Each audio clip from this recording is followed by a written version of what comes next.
High নমস্কার বন্ধু, আমি চন্দন মল্লিক। তোমরা দেখছো আমার ইউটিউব চ্যানেলে তোমাদের সকলকে স্বাগত। তো বন্ধুরা, তোমরা কেমন আছো? আশা করছি তোমরা সকল খুব ভালো আছো, আমিও খুব ভালো আছি। বন্ধুরা, আজকে আমি 23শে সেপ্টেম্বর কর্মক্ষেত্র থেকে বাকি থাকা কারেন্ট অ্যাফেয়ার্সগুলো খুব সুন্দরভাবে তোমাদের সঙ্গে আলোচনা করব। আজকে আমরা এটা পার্ট ওয়ান ভিডিওটিতে বেশ কিছু কারেন্ট অ্যাফেয়ার্স আলোচনা করেছিলাম। সেই সম্পর্কিত ভিডিও দেখার জন্য আমি ডিসক্রিপশন বক্সে লিঙ্ক দিয়ে দিচ্ছি, তোমরা সেখান থেকে পার্ট ওয়ান ভিডিওটি দেখে নেবে।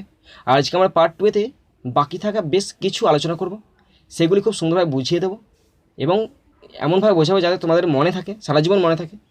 আর তো বুঝতে হলে তোমাদেরকে অবশ্যই শেষ পর্যন্ত ভিডিওটি দেখতে হবে। ভালো লাগলে লাইক, কমেন্ট, সাবস্ক্রাইব, শেয়ার করবে, নিজের বন্ধুর সঙ্গে শেয়ার করবে। আর যদি কত ফল থাকে অবশ্যই কমেন্ট বক্সে কমেন্ট করবে, আমি তোমাদের রিপ্লাই দিয়ে অবশ্যই সাহায্য করব। তো চলো দেখে নাও আজকে পার্ট 2 এর কারেন্ট অ্যাফেয়ার্স।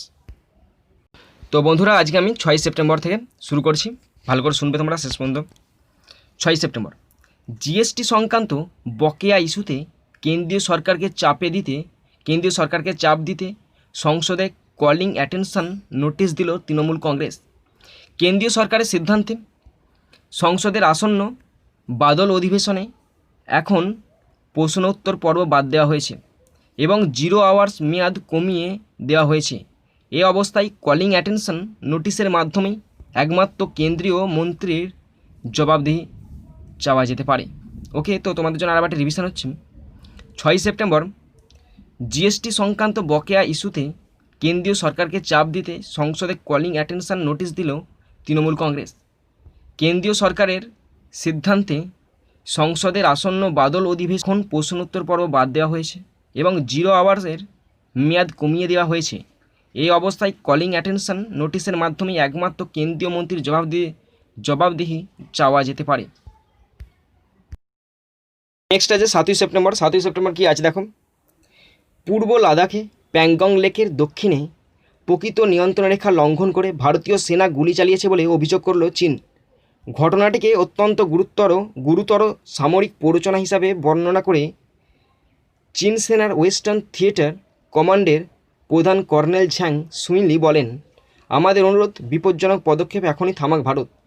কারা গুলি চালালো তদন্ত করে দেখে তাদের বিরুদ্ধে শাস্তি দেওয়ার আর্জি জানাচ্ছি। প্রসঙ্গত এদিন শুরুতে অরুণাচল বিতর্ক নিয়ে উস্কানিমূলক বক্তব্য পেশ করেছেন চীনা বিদেশ মন্ত্রকের মুখপাত্র ঝাও লিজিয়ন। মন্তব্য করেন, তথাকথিত অরুণাচল প্রদেশকে কোনো দিনই স্বীকৃতি দেয়নি চীন। অরুণাচলকে দক্ষিণ তিব্বতের অংশ বলেও দাবি করেন তিনি। ভারত দিনভর এই মন্তব্যের কোনো জবাব দেয়নি। রাতে ভারতের বিরুদ্ধে সরাসরি সীমানা পেরিয়ে গুলি চালিয়ে প্ররোচনা দেওয়ার অভিযোগ তুলল তারা।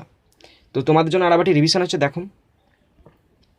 7 সেপ্টেম্বর পূর্ব লাদাখে প্যাংগং লেকের দক্ষিণে প্রকৃত নিয়ন্ত্রণ রেখা লঙ্ঘন করে ভারতীয় সেনা গুলি চালিয়েছে বলে অভিযোগ করল চীন। ঘটনাটিকে অত্যন্ত গুরুতর সামরিক প্ররোচনা হিসাবে বর্ণনা করে চীনা সেনার ওয়েস্টার্ন থিয়েটার কমান্ডের প্রধান কর্নেল ঝ্যাং সুইলি বলেন, আমাদের অনুরোধ, বিপজ্জনক পদক্ষেপ এখানেই থামাক ভারত। কারা গুলি চালালো তদন্ত করে দেখে তাদের বিরুদ্ধে শাস্তি দেওয়ার আর্জি জানাচ্ছি। প্রসঙ্গত এদিন শুরুতে অরুণাচল বিতর্ক নিয়ে উস্কানিমূলক বক্তব্য পেশ করেছিল চীন। চীনা বিদেশ মন্ত্রকের মুখপাত্র ঝাও লিজিয়ন মন্তব্য করেন, তথাকথিত অরুণাচল প্রদেশকে কোনো দিনই স্বীকৃতি দেয়নি চীন। অরুণাচলকে দক্ষিণ তিব্বতের অংশ বলে দাবি করেন তিনি। ভারত দিনভর এই মন্তব্যের কোনো জবাব দেয়নি। রাতে ভারতের বিরুদ্ধে সরাসরি সীমানা পেরিয়ে গুলি চালিয়ে প্ররোচনা দেওয়ার অভিযোগ তুলল তারা। নেক্সট কি আছে দেখো। করোনা আক্রান্তের সংখ্যায় ব্রাজিলকে টপকে দ্বিতীয় স্থানে উঠে এলো ভারত। স্বাস্থ্য মন্ত্রকের পরিসংখ্যান অনুযায়ী এ দেশে সংক্রমিতের সংখ্যা 42 লক্ষ পেরিয়েছে। এদিন থেকেই বেশ কয়েকটি শহরে মেট্রো পরিষেবা ফের শুরু হয়েছে। তো কি বলা আছে এখানে, করোনা আক্রান্তের সংখ্যায় ব্রাজিলকে টপকে দ্বিতীয় স্থানে উঠে এলো ভারত। স্বাস্থ্য মন্ত্রকের পরিসংখ্যান অনুযায়ী এ দেশে সংক্রমিতের সংখ্যা 42 লক্ষ পেরিয়েছে। এদিন থেকে বেশ কয়েকটি শহরে মেট্রো পরিষেবা শুরু হয়েছে। নেক্সট কি আছে দেখো।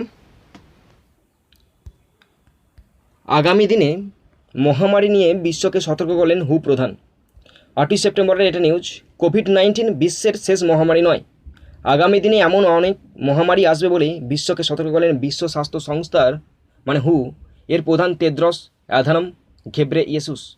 সেই সঙ্গে বিশ্বকে আগামী মহামারীর বিরুদ্ধে প্রস্তুতি সেরে রাখার আবেদন জানালো হু প্রধান।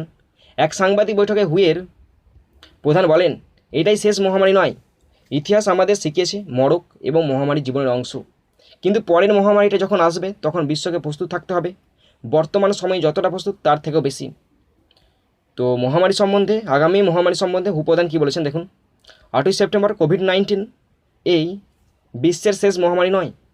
আগামী দিনে এমন অনেক মহামারী আসবে বলে বিশ্বকে সতর্ক করলেন বিশ্ব স্বাস্থ্য সংস্থা এর প্রধান তেদ্রস অ্যাধানম ঘেব্রেইয়েসাস। সেই সঙ্গে বিশ্বকে আগামী মহামারীর বিরুদ্ধে প্রস্তুতি সেরে রেখে আবেদন জানালো প্রধান।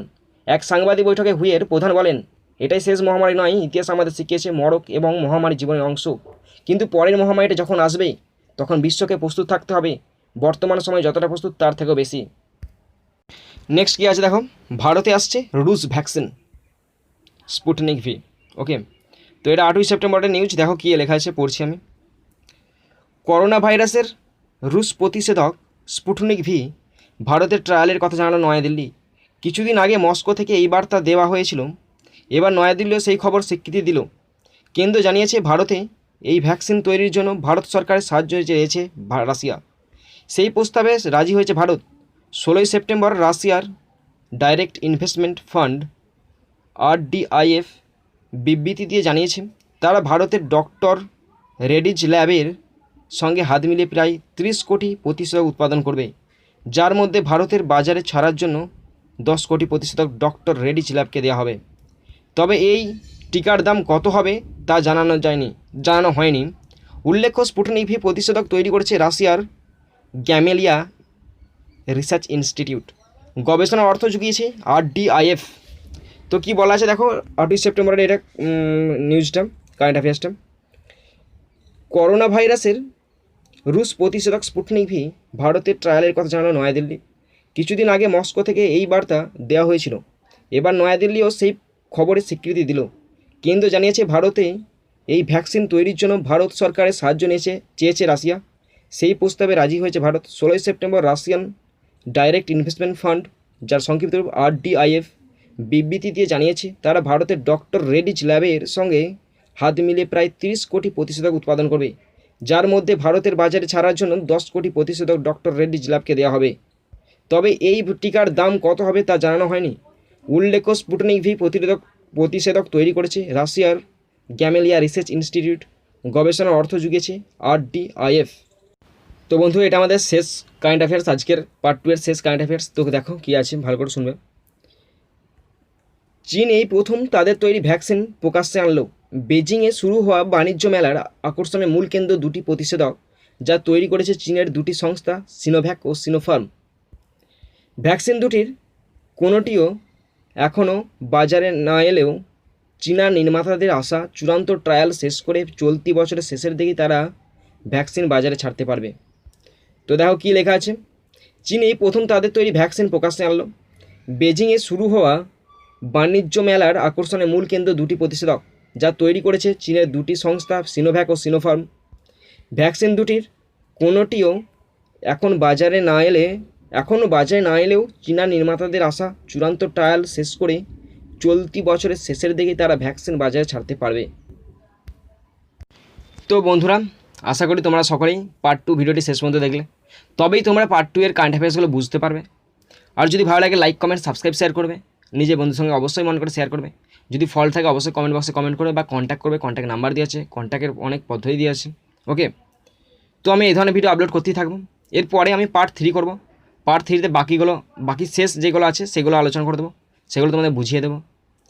তো এখানেই ভিডিওটি শেষ করছি। তো তোমাদের বলে রাখি যে এই কোশ্চেনগুলি কিসের ক্ষেত্রে বলে দিচ্ছি আমি তোমাদেরকে, যে WBCS, PSC যে কোনো স্টেট অথবা কেন্দ্র সরকারের যে কোনো এক্সামের ক্ষেত্রে ভীষণ ইম্পর্টেন্ট কারেন্ট অ্যাফেয়ার্সগুলো।